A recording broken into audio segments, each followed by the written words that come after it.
Do you consider... Pure and simple.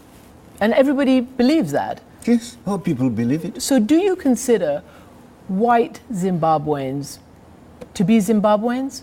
Those who are naturalized and have citizenship, yes. Those who've been living there for years and years and years? But historically. Right. Historically, the people who've they been have a debt. Contributing to farming, historically they have a debt to pay. Yes, the land, they occupied the land illegally.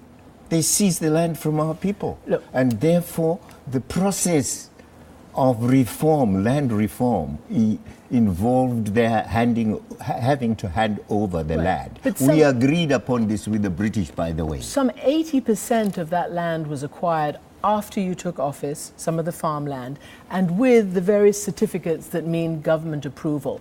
Why are these people being hounded out of the country? Why are they being they are not being hounded off their land then? No, they are not being hounded out of the country. We've just at all. done reports Those about who it. are in industry, in manufacturing, in mining are not being... The farmers I'm talking about. Why is affected. That wonderful farmland, and why are they being... What are you talking about? We are getting land from them, and that's all. They are not being hounded out of the country. Not at all. They're being hounded off their land? Not of their land. It's not theirs. Our land. Even though they bought it, with the certificates of approval from the government? But haven't you heard of the Lancaster House discussions and the agreement with the British government? Because they are British settlers. Originally they have been British settlers. And we agreed at Lancaster House that there would be land reform. But they're citizens, aren't they? And isn't this farming disaster contributing to citizens by colonization?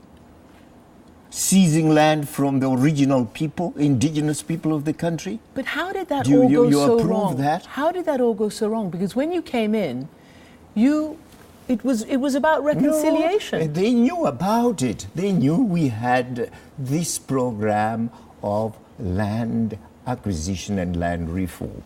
They knew about it. But what about the blacks? And the British then? knew about let's talk about the black farm workers whose houses and shanty houses, who work on these farms, they're being bulldozed in an operation that was called Drive Out the Rubbish. These are black Zimbabweans. There was no operation of that nature.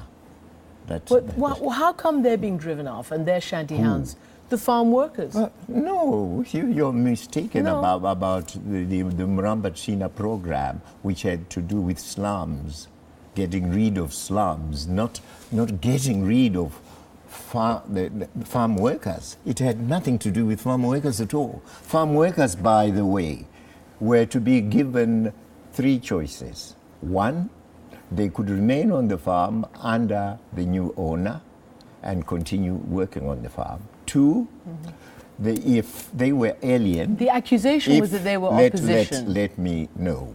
If they were alien, and most of them were from Mozambique and Zambia, they could choose to go home, in which case we would discuss the package that they deserved. Three, they could decide to leave the farm and go elsewhere. And also, if they wanted to get resettled, we could resettle them. Mr. Mugabe. Under our program of resettling. The fact is, though, that the country has pretty much plunged into a pretty dysfunctional state by all international indicators. My question is, do you regret that some 4 million people have left in the last 3 to 5 years? I don't know about those numbers. But do you regret? Because these are the brain drain. These are the people who've helped make Zimbabwe the success that it was. Because of the economic situation, people are bound to leave any country. And they have not just left my country, they have left other countries as well to go to Britain, Australia, and other places. Let me ask you a question about... And at the moment, they are coming back home anyway.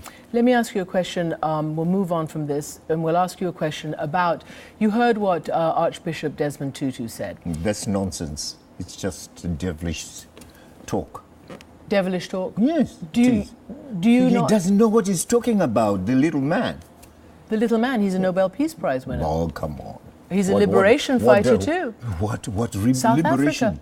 No, of course. You don't know what